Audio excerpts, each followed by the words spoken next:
Welcome to Associated Press Style for use of commas. Before we get started talking about different rules for commas, I should just say that AP's general thought on all punctuation is that it should be there to make the meaning clear. If it's not making the meaning clear, usually the solution is rewrite your sentence. You've got a sentence that's just chock full of commas and dashes and semicolons, and you can't figure out which one needs to go where, and it seems like there's too much punctuation. Chances are the reason is that you've got an overly convoluted sentence structure and it needs to be broken up. So that's just a quick writing tip that might be helpful to you. Another thing about the Associated Press style book, the main section, the A through Z section, that's about the first 280 pages or so of the book. That's not where this information is coming from. In the back of the style book, in my spiral-bound copy 2014, it actually starts on page 287, is the punctuation guide. And this talks about specific punctuation marks and the rules for their usage. So that's what we're going to be drawing from here. And this whole video will be dedicated to commas because there's a lot of material there. There's several different things you want to keep in mind, so that's what we're going to talk about in this video. All right, let's dig right in. Let's talk about commas in a series. Okay, commas in a series. So what do we mean by series? Well, a series is a list. If you are listing things, there's usually a conjunction there somewhere, and, but, or, then you've got a series. Okay, that's what we mean by commas in a series. Now, let's just take a look at a quick example here. Commas in a series. Oop, missed a letter. Andre Dawson played for the Expos, Cubs, Red Sox, and Marlins. Okay, we have a list of 4 things. Now you'll notice that we have commas between each item in the list, but there's not a comma between this item and the word and, the comma before the conjunction. Okay, this is known as the dreaded Oxford comma, and people spend a lot of time arguing about this. Most of the style guides published for use by Americans favor the use of the Oxford comma. The APA and the MLA books would say to put this comma there. The AP, the Associated Press, says no comma before the conjunction, except in some specific circumstances. And again, because of the way the news is published, we're wanting to save space. They feel that the comma in most circumstances is unnecessary, so they say don't use it.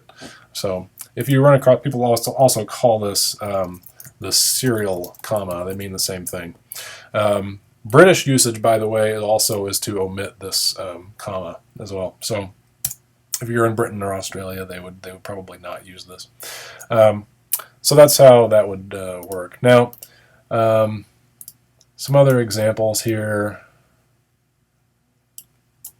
Let's look at another one. I keep missing the first letter. Your Starbucks coffee can be tall, grande, or venti, which is really just small, medium, and large. So here we have 2 lists. Notice no comma before or, no comma before and. Okay, yeah, you get the idea. Also notice that these are nouns. These are adjectives. Makes no difference. The rule applies the same way. It also applies if you're listing verbs sometimes. You might have a series of verbs. The students ran, jumped, danced, and screamed during the show. Okay, list of verbs, still same idea with the commas, no comma before and. Okay, so when do we need to use that pesky comma before the and? Well, AP says to go ahead and use it if an integral element of the list contains its own conjunction. So what does that look like? Well, let's take a look here. As an example, her favorite ice cream flavors are chocolate, Rocky Road, peaches and cream, and strawberry. So now we have a list of 1, 2, 3, and 4 flavors of ice cream. But you'll notice the third item in the list, peaches and cream, that's 1 flavor, but see how it's got an and within the element. So AP says if you have this circumstance, one of the items on the list has its own conjunction within it, inside the element, then go ahead and use a comma before that final conjunction, because again, it's helping to make the meaning more clear, which is what the purpose of the punctuation is. Another example, and you could probably do this many ways, but pull in one that's got its own element here. He competed in baseball, golf, soccer, and track and field. Notice how track and field is understood to be a sport unto itself. So you wouldn't say he competed in baseball, golf, soccer, track, and field, because again, track and field is one sport. So we again need this comma before this conjunction so that the reader will understand, hopefully, that this conjunction unites these two things and doesn't have anything to do with the list. Okay. So that's one exception, is when you have those internal ands. The other exception that AP lays out for commas in a series is what they call a complex series. So in those examples I've looked at, we were listing nouns or listing adjectives or listing verbs. But if you've got a series that is a list of phrases, okay, then that is a whole different kettle of fish. So let's see if I can make this. The big problem facing newspapers is whether to charge for reading online, how to sell digital ads, and what to do about shrinking print readership. Okay? Actually, this is a poorly written sentence because this should be plural. The big problems facing newspapers are, all right, pardon that. But you see how the items, we've got a list of 3 clauses here. Whether to charge for reading, how to sell ads, and what to do about. So in this case, they're longer, they're bulkier. The readers need that extra comma to help them sort of navigate that sentence. Okay. So that's commas in a series, and the rules are pretty basic. Just know that there's pretty much 2 exceptions there. Otherwise, you omit that comma before and, but use it in all the other items in the list. Okay. Let's take a look now at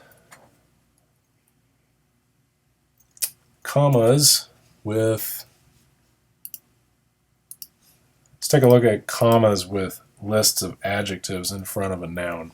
So there's different ways that this might work.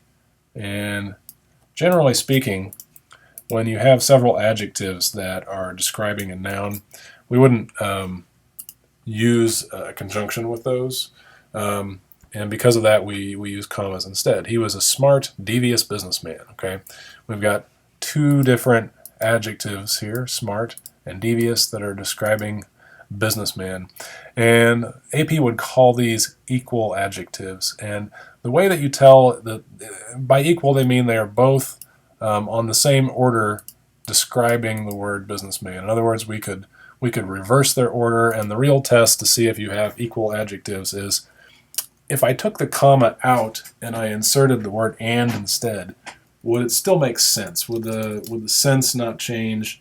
It's a little bit clunky, but it still sounds right in a way. It still makes sense. Okay, he was a smart and devious businessman. So if you can do that and it still reads the way it was intended to read, then what you have are equal adjectives, and that means use a comma. So we need to understand. Let's throw another example up there.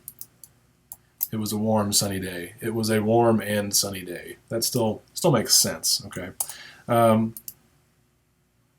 What if we have adjectives that aren't equal? And here's what I mean by that.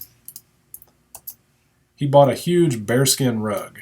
Okay, some garble there.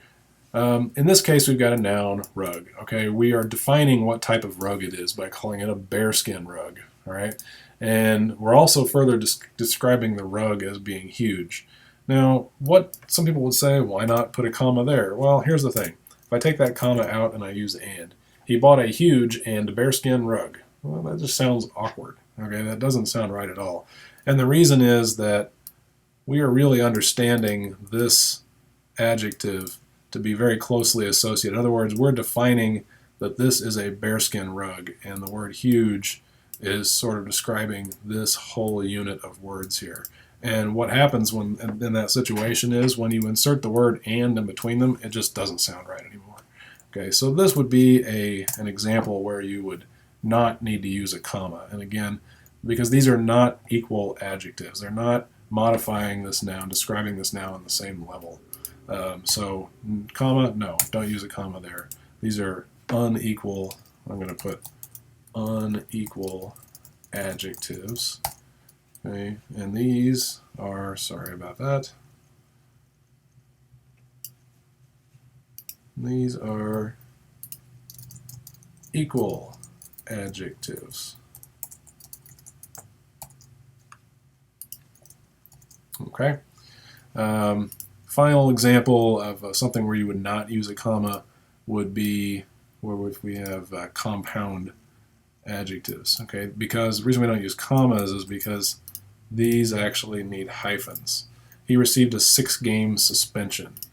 Okay, we pull another one up here. We bought a high definition television, right?